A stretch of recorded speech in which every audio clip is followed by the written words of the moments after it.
اول د جمعې د ورځې اهمیت ښيي.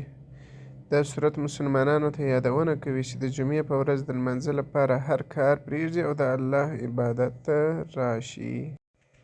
دوهم، د علم او ذکر ارزښت. په دې سورت کې د الله جل جلاله د ذکر او د پیغمبر صلی الله علیه وسلم د لارښوونې اهمیت بیان شوی دی.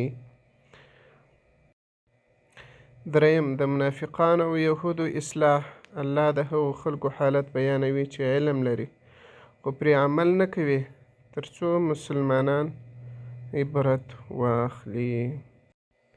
څلورم، د جمعې د خطبې او د لمانځه ثواب. دا سورت د جمعې د عبادت د برکت او ثواب یادونه کوي. پنځم، د دنیا د فریب نه د ځان ساتل.